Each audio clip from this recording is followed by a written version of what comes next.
அப்பறமர சட்டத்தை நீக்க சொல்லி போராடினாரோ அந்த சமுதாயத்துடைய முதல் அந்த சமுதாயம் சார்ந்தவன் தான் ஐயாவோட சிலையை வெட்டுறான்.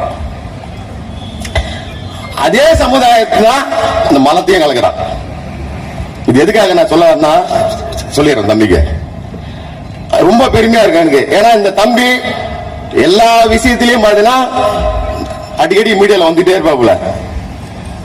ரொம்ப சந்தோஷமா இருக்கும்.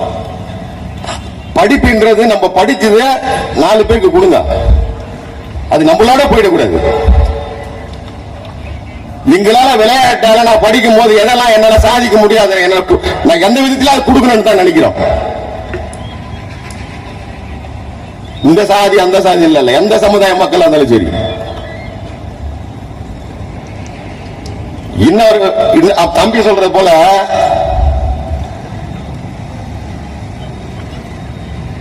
இன்னைக்கு தெலுங்கானாவிலையும் ஆந்திராவிலையும் வானை விண்ணை முட்ட அளவுக்கு இன்னைக்கு புரட்சியாளர் அம்பேத்கரோட சிலை இருக்குது. இன்னைக்கு கனடால இருக்குது, இன்னைக்கு ஆஸ்திரேலியால இருக்கு, இன்னைக்கு அமெரிக்காவில் இருக்குது. ஆனா இங்க என்ன பாத்தீங்கன்னா எந்தெந்த சமுதாயத்துக்காகவும் கல்விக்காகவும் வாக்கு உரிமைக்காகவும் யாரெல்லாம் போராடினாரோ அந்த புரட்சியாளர் உடைய சிலையை உடைக்கணும்னு கூண்டு போட்டு வச்சுக்கிறான் எல்லா இடத்துலயும். இது எந்த விதத்தில் நியாயம்? ஏன்னா ஓட்டு போட்டது 10% மக்கள் தான். நிலந்தாரரு, பண்ணையாரு, ஜமீன்தாரு. அப்புறம் யாரெல்லாம் தெரியுமா? பார்ப்பனி அவன் தான் போட்டு போட்டான். ஓட்டு போடுற உரிமையே கிடையாது. இன்னைக்கு பல பேர் மாற நிமிந்துதான். பல எம்எல்ஏ இருந்து மந்திரில இருந்து எல்லாரும் இன்னைக்கு பாத்தீங்கன்னா அம்பேத்கர் எல்லாம் அது மூச்சு சிலிப்புகள். கொஞ்சம் சிந்திச்சு பாரியா, கொஞ்சம் சிந்தி எங்க இருந்து வருதுன்னு பாரு. புரட்சியாளர் அம்பேத்கர் இல்லைன்னா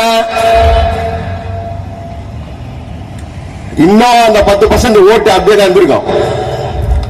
1891 அவர் கண்டு இந்த நாள்ல பிறக்கவில்லை என்றால் 2000 ஆண்டுகளுக்கு முன்னாடி எப்படியா இந்த மக்கள் அடிமைப்பட்டிருந்தா எல்லாரும் தான் அடிமைப்பட்டிருந்தோம். யாவனோ வாழ்ந்தாலும் ஒரு குறிப்பிட்ட சமூகம் தான் இருந்தான்.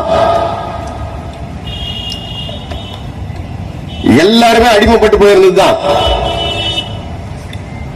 எதுக்காக நாங்க சொல்ல வரேன்னா எங்களுக்கு இந்த மீட்டிங் நடந்தது கூட பல தடங்கள் போராடினா மட்டும்தான் எதையும் நம்மளால சாதிக்க முடியும். நம்ம வாழ்க்கையில் எவ்வளவு போராட்டங்களை பார்த்துட்டோம். போராட்டம்லாம் ஒன்றும் பெரிய விஷயம் கிடையாது. இது எதுக்காகனா நம்ம யாருக்காகவும் இன்னி வரலாம் போய், ஏன்னா இது மற்ற அரசியல் கட்சியா இருந்தா இப்ப இந்த சுத்துப்பாட்டில் இருக்கிற எல்லாம் ஒரு கோட்டருக்காகவும் சாப்பாட்டுக்காக அந்த ஒரு பிரியாணிக்காகவும் 500 ரூபாய் காசுக்காக நிற்பான். ஏன்னா அவனுக்கே தெரியாது. ஏன்னா அவன் தான் தோல் கொடுத்தான்னு நீ அவனை தூக்கி விடுவான். அவன் மேல ஏறிடுவான்.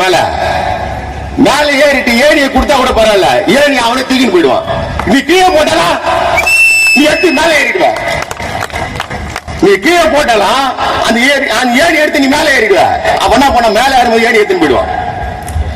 தோல் கொடுக்கறத மட்டும் நீயா இருப்ப. அண்ணா அந்த பாக்க அண்ணா அவன் மேல போயிட்டு அண்ணா பாப்ப எப்படி அண்ணா என்னன்னு. இதுதான் இன்னெல்லாம் நம்மளுடைய சமூகம். எந்த ஒரு கட்டமைப்பு இல்லாம வாழ்ந்து கொண்டிருக்கோம்.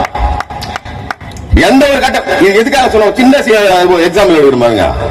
இது எல்லாமே ஷெட்யூல் காஸ்ட் மக்கள் தான் இங்க இருக்கிற 42 கிராமம். இந்த 42 கிராமம் பாத்தீங்கன்னா இந்த பெரியார் நகர்லாம் இப்ப வந்த ஒரு நகர். இன்னைக்கு பார்த்தீங்கன்னா அண்ணன் தம்பி மாமா மச்சான் சகோதரர் எல்லாம் இந்த சகோதரத்துவம் எல்லாம் இங்க இருக்கும். ஆனா நீயே இதே இடத்துல போய் ஒரு ஊர்ல எவ்வளவு இருக்க முடியுமா? திருநெல்வேலி, தூத்துக்குடி, கன்னியாகுமரியில நீங்க மல்லிகை கடை வைக்கிறாங்க. நீங்க எல்லாம் போய் சொல்லுங்க. இங்கெல்லாம் இந்த சென்னைக்குள்ள எப்படி ஒரு சகோதரத்துவம் இருக்குது, எப்படி அண்ணன் தம்பி போல பழகுறாங்க, எல்லாம் இருக்கிறாங்க. நீங்க சொல்லணும். நீங்க தென் மாவட்டத்தில் பல சாதி வன்மா தீண்டாம எல்லாமே எங்க இருக்குது? அங்க அந்த பக்கம் தான் இருக்குது. ஏன்னா இங்க இருக்கிறவங்க எல்லாம் தெரியாது எவ்வளவு. ஏன்னா நம்ம முன்னோர்கள் இங்க ஒருத்தர் இருந்தாரு, அவளால சில இதெல்லாம் அது கடந்து போயிடுச்சு, அது தெரியாம போயிடுச்சு எல்லாமே. இதெல்லாம் நீங்க எல்லாம் புரிஞ்சுக்கணும். நம்மள பல போராட்டம் எத்தனை சாதி தலைவர்கள் வந்தாலும் இந்த சமூகத்தில் மட்டும் ஒற்றுமை இல்லாம இருக்குது. இன்னைக்கு திருமணம் பத்தி ஒரே ஒரு விஷயம் மட்டும் சொல்றேன். 5 லட்சம் பேர் வந்து பாத்தீங்கன்னா திருச்சியில வந்து கூடுறாங்க. பல ஆயிரம் கோடி வச்சுக்கிறவங்க கூட அந்த கட்சியா இருக்கட்டும், ஏடிஎம்கே இருக்கட்டும், திமுக இருக்கட்டும், பிஜேபி இருக்கட்டும், அண்ணா திமுக கூட இருக்கட்டும், அவன் கோட்டு சாராயம் 500 ரூபாய் காசு இல்லாம வண்டி இல்லாம ஒரு மீட்டிங்கும் போட முடியாது. இதே விடுதலை சிறுத்தை தீர்மானம் நடத்துறப்போ ஒட்டுமொத்த சமூகம் ஓரளவுக்கு வந்துருச்சு. சமூகம் ஒன்னும் பிரச்சனை இல்ல. ஒட்டுமொத்த சமூகமா அங்க பாத்தீங்கன்னா ஒரு 5 லட்சம் பேர் சேர்றாங்க. எல்லாருமே கட்டு சோறு கட்டின்னு போறான். கட்டி சோற கட்டின்னு போறப்ப 2 மணி மீட்டிங் முடியுது. அந்த 2 மணி மீட்டிங் முடிக்கிற வரலாம் அந்த மக்கள் எல்லாமே அங்கேயே இருந்துட்டு வரப்ப கூட ஒரு 3 தம்பி செத்துறான் ஆக்சிடென்ட்ல. யாருக்காக சாவனா? என் குடும்பத்துக்காக சாரனா? இந்த சமூகம் இன்னும் மேலே அவங்கள இன்னும் அடிமைப்பட்டு கொண்டுதான் இருக்கிறது. இது எதுக்காக நான் சொன்னா, ஒரு அளவுக்கு எல்லாம் வந்துட்டான். சிலது இன்னும் அப்படியே இருக்காங்க. அண்ணா திமுக, திமுக, பிஜேபி, காங்கிரஸ் சொல்லிட்டு எங்க பாட்டன் எப்படிதான் என் முப்பாட்டத்துல தான் இருந்தாரு, எங்க அப்பா அதுல இருக்கிறாரு. அதெல்லாம் விட்டுடு. ஐயாவோட ஆயுதமே துப்பாக்கியோ வேல் கொம்போ கத்தியே கிடையாது. பேனாவில் மட்டும் உலக வரலாற்றில் இந்திய அவருடைய சரித்திரத்தை யாராலும் முறியடிக்க முடியாது. உலக வரலாற்றை இந்த வரலாறு சரித்திரத்தை யாராலும் முறியடிக்க முடியாது. 68,000 புத்தகங்களை படிக்கிறாரு. ஏசியாலே அவருடைய லைப்ரரி தான் மிகப்பெரியது. அதாவது அவர் வாயிலாம் எப்படி வேணா வந்திருக்கலாம். அவரு கண்டி இல்லைன்னா ஒரு குறிப்பிட்ட சமூகம் இந்த நாட்டில் வாழ்வது கூட செத்து போறது மேலாக இருந்திருக்கும். நல்லா சிந்திங்க மக்களே, நண்பர்களே, என் தம்பிகள, என் சித்தப்பா, அண்ணன், பெரியப்பா, யாரா இருந்தாலும் சரி, நம்ம பிள்ளைங்களை படிக்க வைக்கணும். அது மட்டும்தான் ஆயுதமா இருக்கணும். நம்மளுக்கு கல்வியால மட்டும்தான் எல்லா உரிமையும் நம்மளால பெற முடியும். கல்வி இல்லைன்னா ஒண்ணுமே பண்ண முடியாது. நீ கோடி ரூபாய் கூட வச்சிரு, அது குடும்பத்துக்கு மட்டும்தான் பெருமையா இருக்கும். பணம் என்னைக்கு நிரந்தரம் கிடையாது, போயிட்டே இருக்காது. அது தேவடியா மாரி. அது பணம் வந்து சத்தியமா சொல்ற தேவடியா மாரி, அது போயிட்டே இருக்க, நிரந்தரம் கிடையாது. கல்வி மட்டும் தான் நீ சுடுகாட்டுல போறதுல இருக்கும். நல்லா புரிஞ்சுங்க. நம்ம எல்லாம் இந்திய அரசியல் சட்டம் வந்து ஐயா புரட்சியாளர் வந்து பாத்தீங்கன்னா எல்லாரும் வந்து நினைக்கிறது பட்டியலினத்துக்கு உண்டான தலைவர், ஷெட்யூல் கேஸ்ட் உண்டான தலைவர் நினைக்கிறான். அன்னைக்கு வைஸ்ராயாவில் இருந்த போதுதான் 14 மணி நேர வேலை 8 மணி நேரம் கொண்டு வராரு. பெண்களுக்கு 5.8% இடஒதுக்கீடு வாங்கி தராரு. பட்டியலினத்துக்கு மட்டும் வாங்கி தராரு. அனைத்து சமுதாய மக்கள் வாங்கி தராரு. அனைத்து பாட்டாளிகளுக்கும் வாங்கி தராரு. பெண்கள் நிலக்கரியில வேலையே செய்யக்கூடாதுன்னு சட்டம் கொண்டாடுறாரு. பெண்கள் மிகப்பெரிய பிரெக்னன்சியா இருக்கும் போது வேலையில் இருப்பா, அவங்களுக்கு வேலையில விடுப்பு கொடுத்து அவங்களுக்கு மாத சம்பளம் கொடுக்கணும். இது அவர் தான் கொண்டாடுறாரு. இது எல்லா சமூகத்துக்கும் மட்டும்தான், ஷெட்யூல் காஸ்ட் மட்டும் கிடையாது. எல்லா துறையும் அம்பேத்கர் இல்லாத துறையே கிடையாது.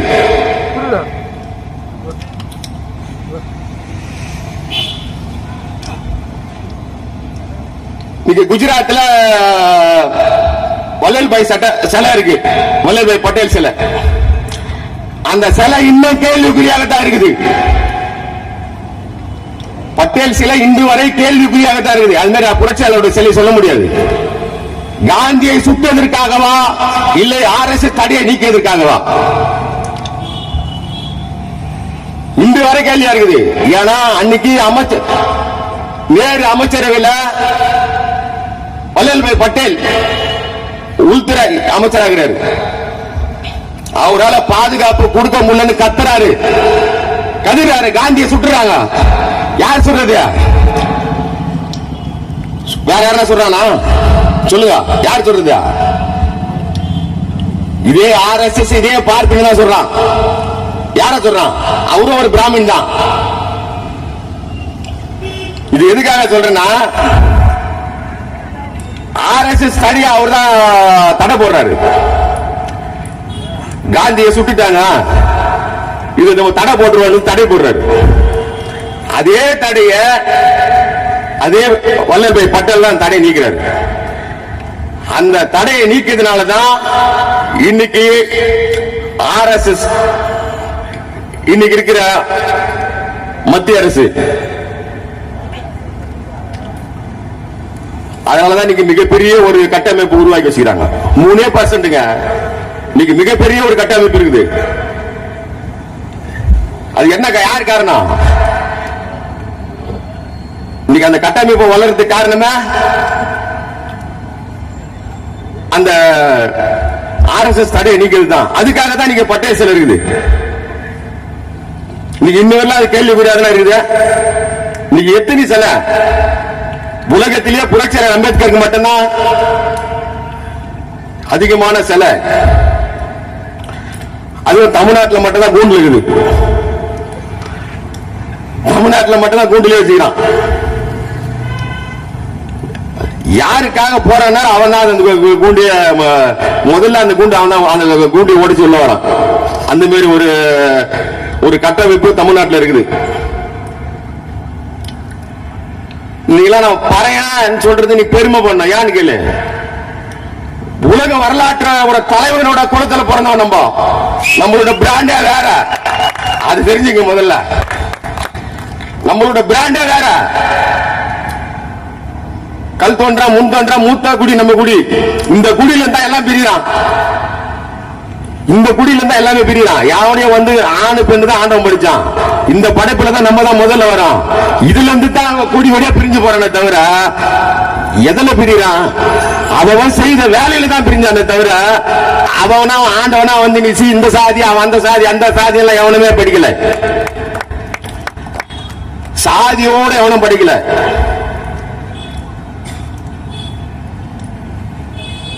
ஒரு கொள்கை மட்டும்தான் ஏற்றத்தாழ்வை கொண்டு வந்தது.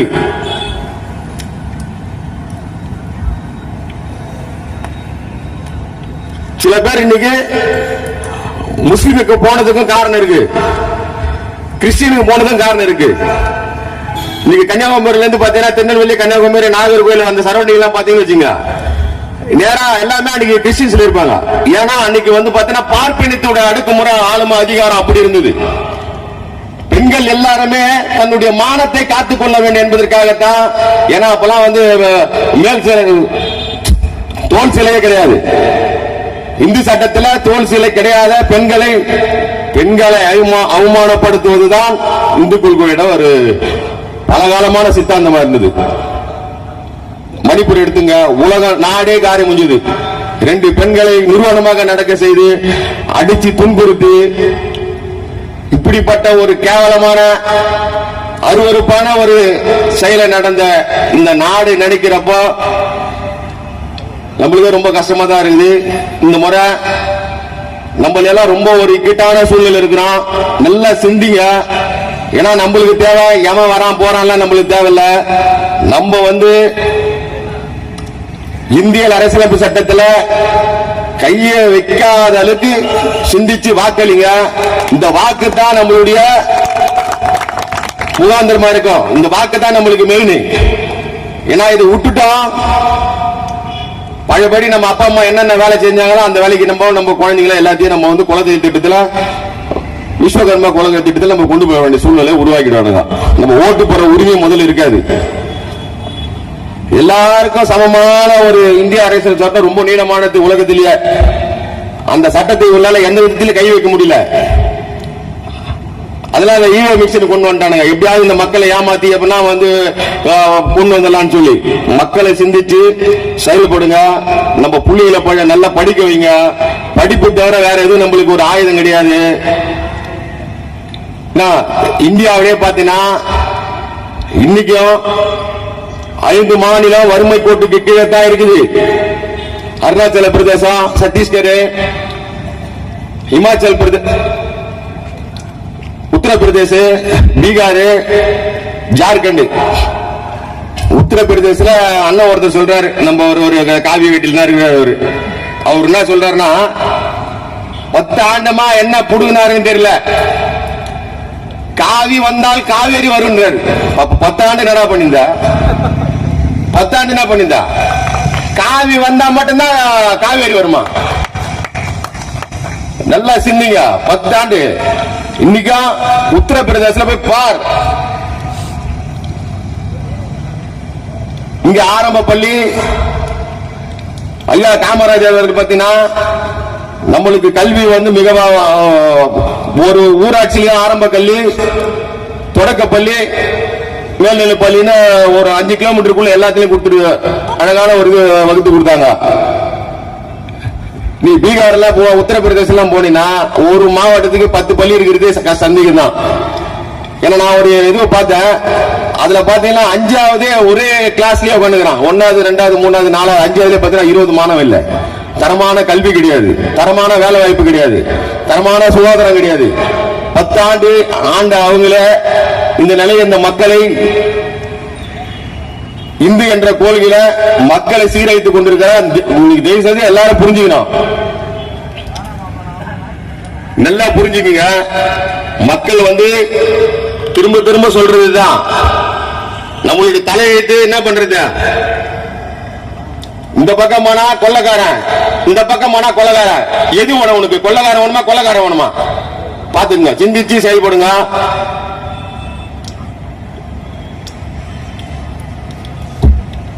இதுதான் நான் சொல்ற ஒரு கடைசி இதுவா இருக்கட்டும். நம்ம புள்ளியில எல்லாம் நல்லா படிக்க வைங்க. நன்றி, வணக்கம்.